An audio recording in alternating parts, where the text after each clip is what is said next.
Welcome back to Sean by the Fire. Today's video, Book 1, Chapters 11, 12, and 13.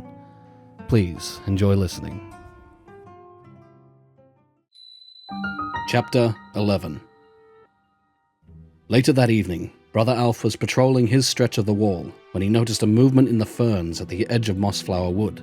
Constance and Matthias were summoned hastily. They peered over the parapet. Brother Alf pointed to where he had seen the ferns moving.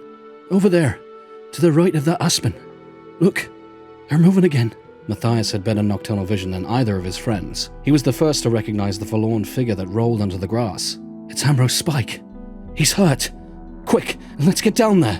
"Hold fast," Constance warned. "It may be a trap." Matthias was loath to hang about while a creature was lying injured within his sight, but he had to heed his friend's advice.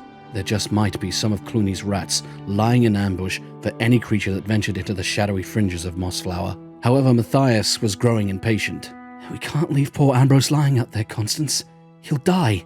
We've got to do something." The badger sat down with her snout between her paws. "Yes, we've got to think. Anyone got an idea?" The two mice joined her. Hardly had Matthias sat down when he leaped up again. "I've got it.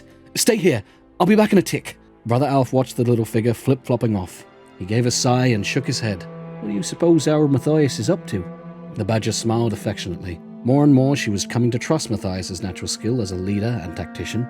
"Don't fret, Brother Alf. Whatever it is, you can bet your habit it'll be an original Matthias gem. That young mouse has got more in his head than a pile of acorns." Brother Alf looked out at the still form in the grass. "It may be too late. Ambrose isn't even twitching. Look, he's not rolled up into a ball anymore." Further speculation was curtailed by the appearance of Matthias. With him were half a dozen moles. Their leader glanced out at the hedgehog. He scratched some hastily calculations on the wall with his claw, then turned to Matthias. "Oi, I think we could get you an edge, big buck, sir. You get us out in the gate and stand the watch." Turning to his team, the foremole, for that was his official title, began discussing tunnel width, coupled with reverse pickle drag, forward traction, and all the other specialist details that are routine to the average qualified tunnel hole. Matthias whispered to Constance and Brother Alf. "Foremole and his crew are first class at rescue work. They've often rescued burrowers from cave-ins. All we have to do is stand guard by the southeast wicket gate until they're safely back." "Right. What are we waiting for? Let's go." Silently they slid outside the small green-painted iron door, Matthias straining his eyes anxiously to see if there were any signs of life in the hedgehog. He still lay about 150 mouse paces from where they stood. The moles unraveled a rope sling. 4 moles stood watching as 2 of his team started the dig. Matthias looked on in wonderment. 1 minute they were above ground. A moment later there was a veritable shower of loam and topsoil as they vanished beneath the earth. Nature's own technicians. In a trice they were back, moist snouts poking from the excavation. They made their ground report to Foremole. "Had we him be nice and soft, sir. Bent no rock nor root to stop us uns. Straight for a way me thinking." Satisfied, Foremole moved towards the test hole with the rest of his team. "We'll dig ahead. Yum widen workins, Gaffer and Marge. Follow up assurin." He tugged his snout respectfully to Matthias and Constance. "Yum gentle beast, bide by ear till us back." Another quick shower of soft dark earth, and the moles were lost to view beneath the ground surface. Constance sniffed the breeze as Matthias turned his ears to the nighttime woodland sounds. They watched the ground humping into a continuous hillock that progressed farther as the moles tunneled towards Ambrose Spike. The night remained calm and still, but Matthias and Constance stayed alert, both knowing if they failed to observe this rudimentary law of nature, the penalty could be fatal. Matthias did a little shuffle of excitement. "Look, they've come up right under poor old Ambrose. My word, what splendid moles. Good heavens, he's vanished completely. They must have him inside the tunnel." In a surprisingly short time, the tunnelers were back. Emerging from the hole, they carried the hedgehog in the rope sling across their backs. Refusing any help from the badger or the mouse, Foremole merely tugged his snout. "Nay, you uns only get your paws dirted." As swiftly as possible, Ambrose was hurried to the Abbey Infirmary and sickbay. He was attended by the abbot himself. A hasty diagnosis revealed that the hedgehog was suffering from a long, jagged wound that ran from the back of his ear to the tip of his paw. Brother Alf nodded sympathetically. "That's probably what caused old Ambrose to pass out. Pain and loss of blood. He must have travelled a fair way in that condition. Do you think he'll live, Father Abbot?" The abbot chuckled quietly. He cleaned the long, ugly wound and applied a poultice of herbs. "No cause for alarm, Brother Alf.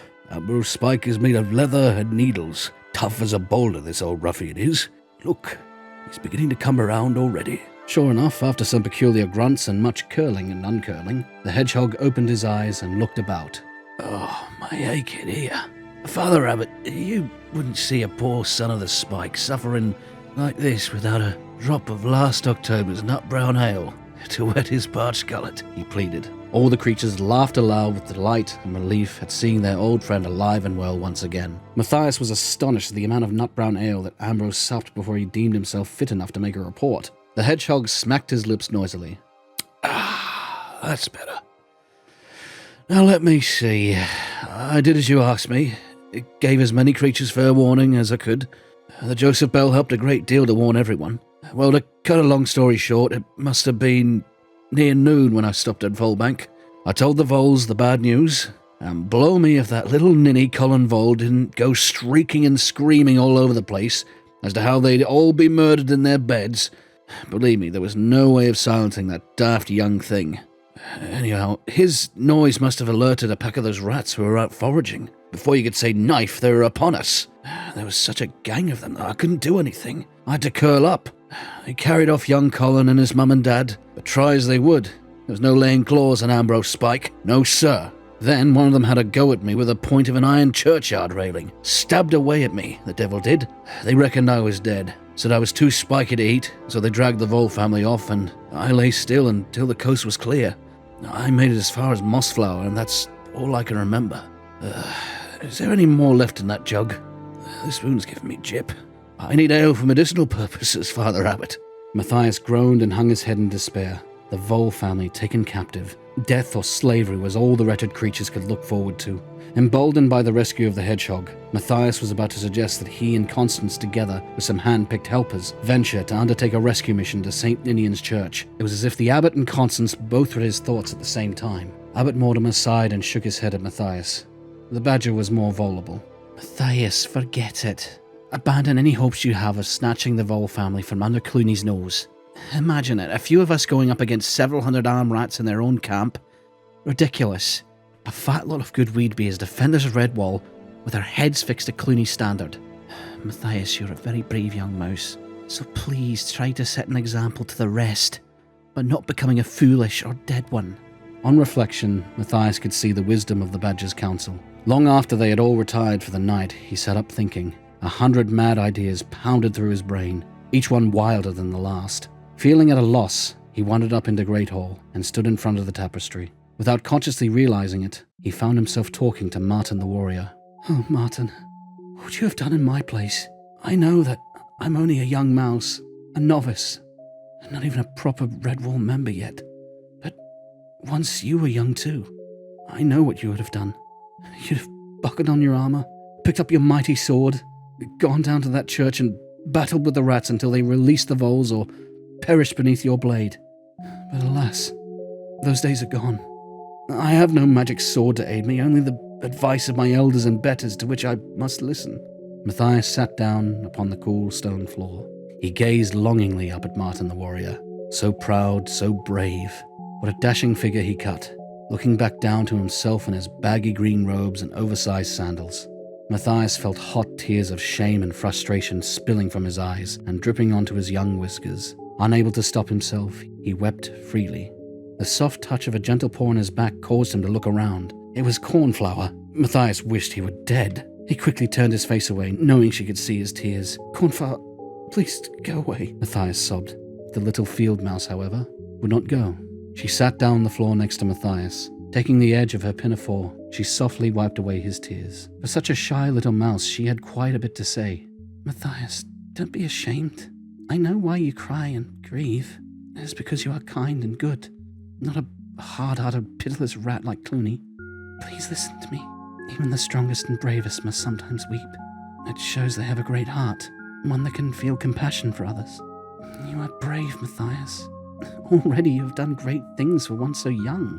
I am only a simple country-bred field mouse, but even I can see the courage and leadership in you. A burning brand shows the way, and each day your flame grows brighter. There is none like you, Matthias. You have the sign of greatness upon you. One day Redwall and all the land will be indebted to you. Matthias, you are a true warrior. Matthias, with his eyes dry and his head held high, stood up. He felt himself stand taller than he ever had. He helped Cornflower to her feet and bowed to her. Cornflower, How can I ever thank you for what you've said? You too are a very special mouse.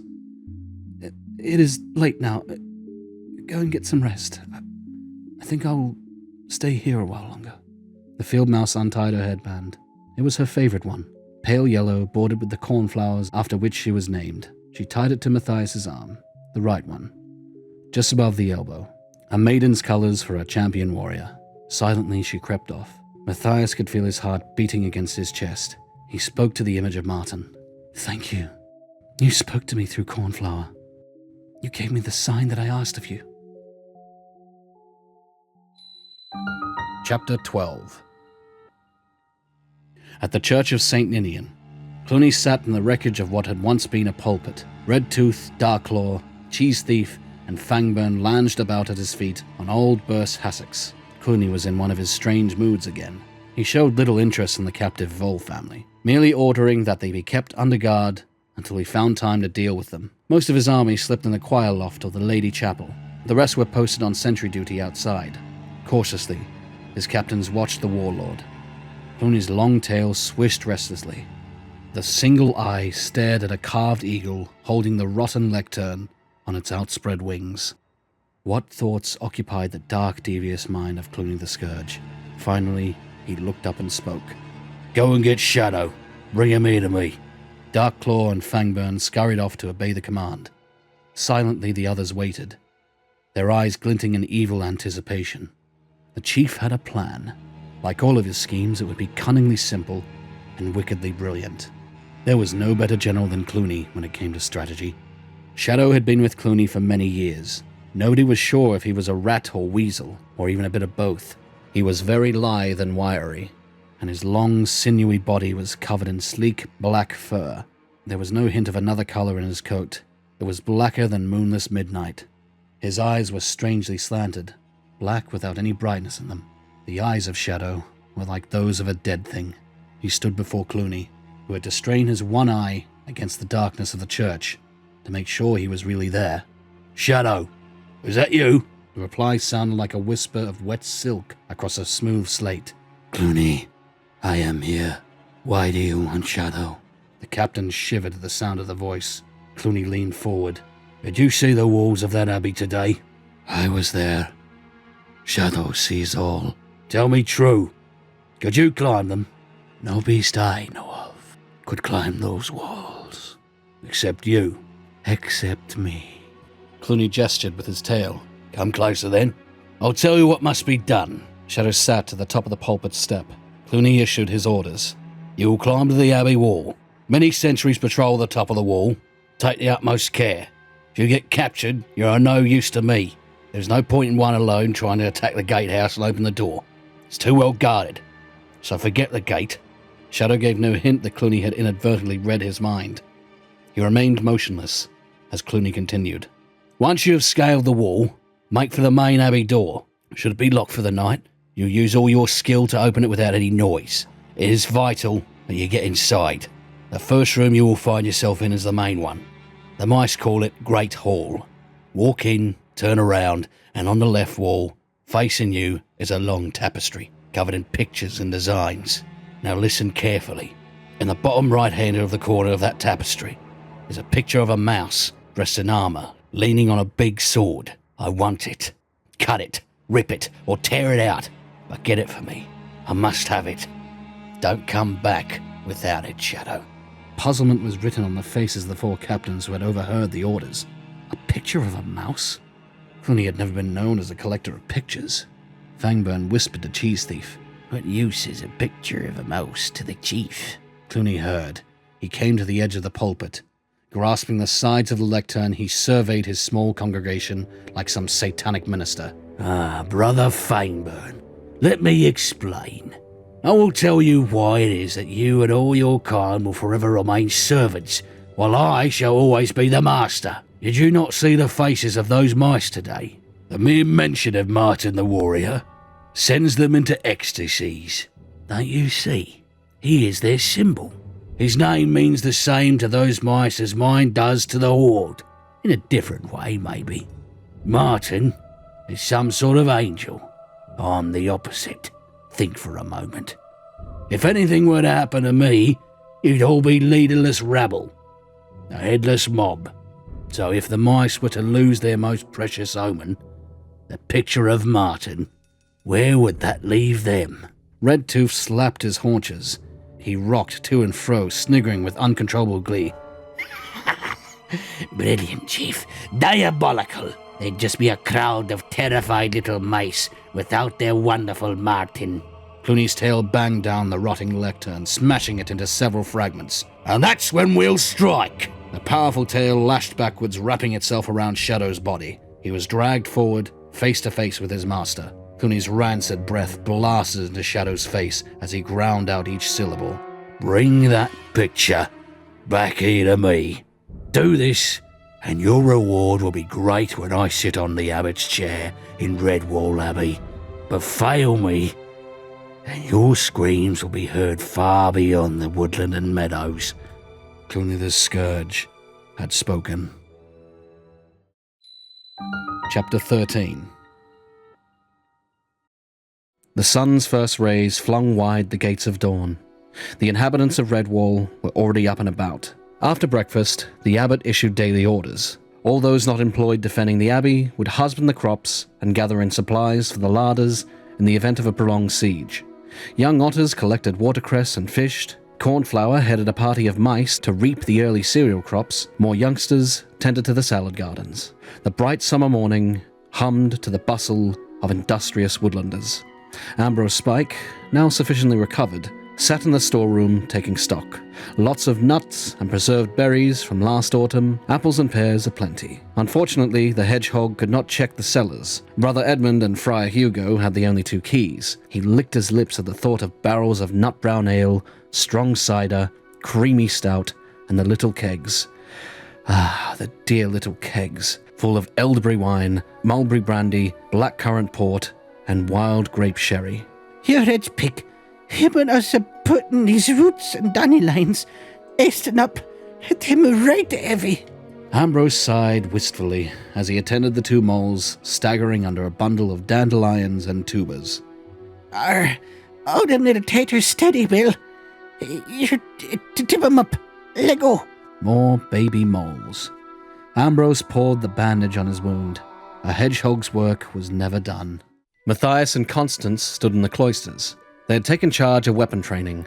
The woodlanders were each showing off their special skills. In more peaceful days, these skills had only been used at fairs and sporting contests. But now, when the need arose, they would be used with more deadly effect. The otters carried bags of smooth pebbles which they hurled from vine slings with great force and accuracy. Groups of field mouse archers knocked thistledown shafts to the strings of their longbows. Many a marauding bird had been driven off by these same tiny archers.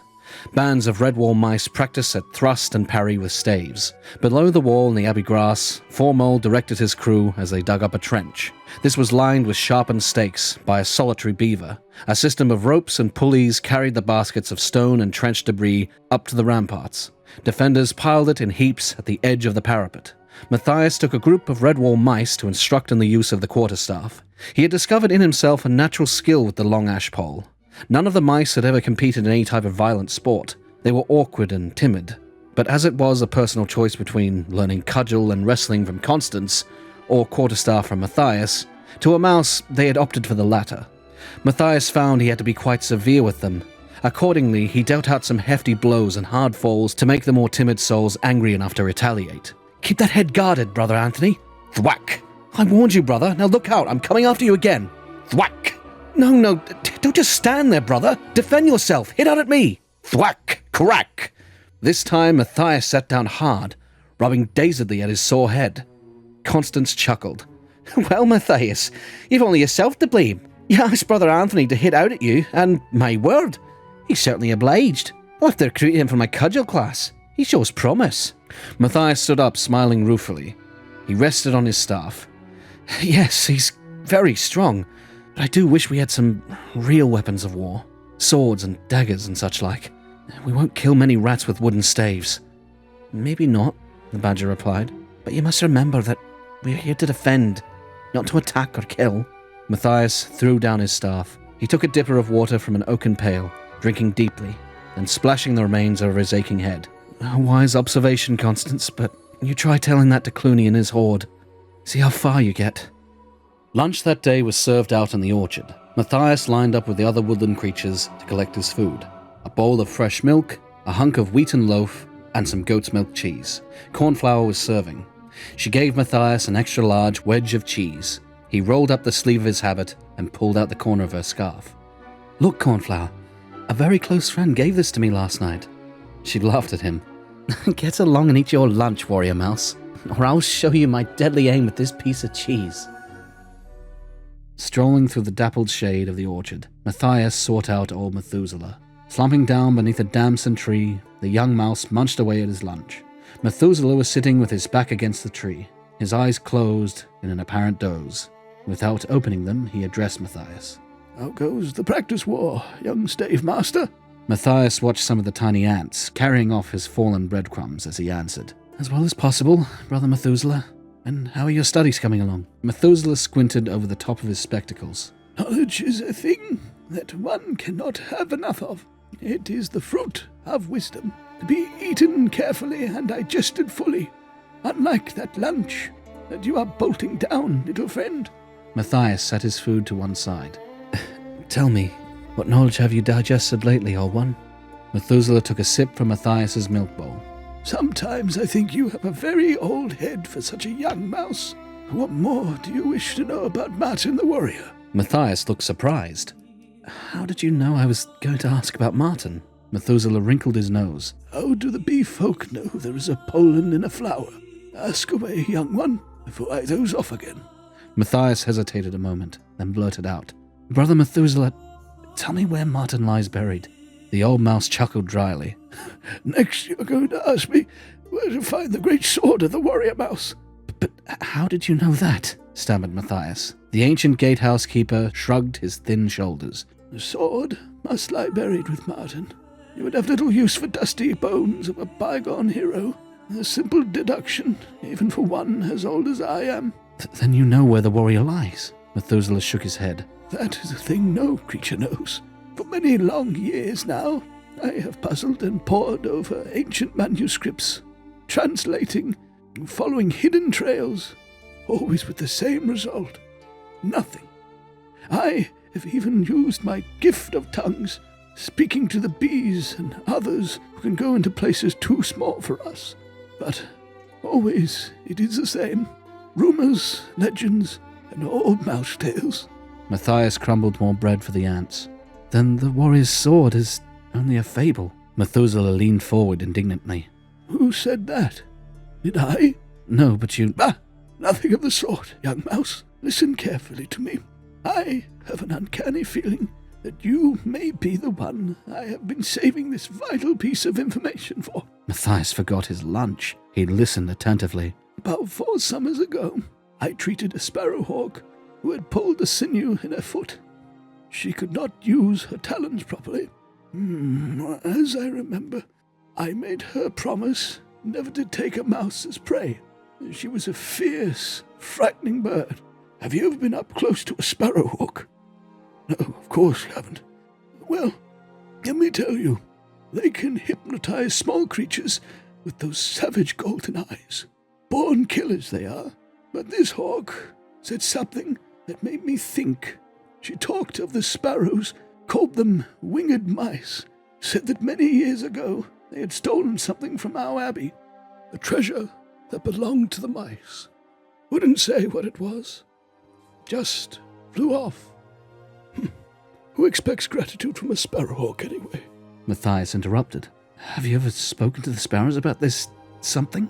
Methuselah shook his head. I am too old. I can't climb up to the roof where they nest. Besides, the sparrows are odd birds, forever quarreling and chattering in on their strange voices.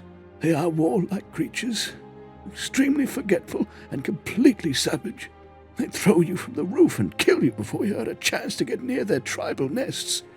Yes, I'm far too old for that sort of thing. And anyhow, I'm not too sure that the sparrowhawk story was true. Some birds can be dreadful liars when they have a mind to be. Matthias tried questioning Brother Methuselah further, but the warm sun had worked its magic upon the old gatekeeper. As he sat in the orchard, savoring the peace and tranquility of the June afternoon.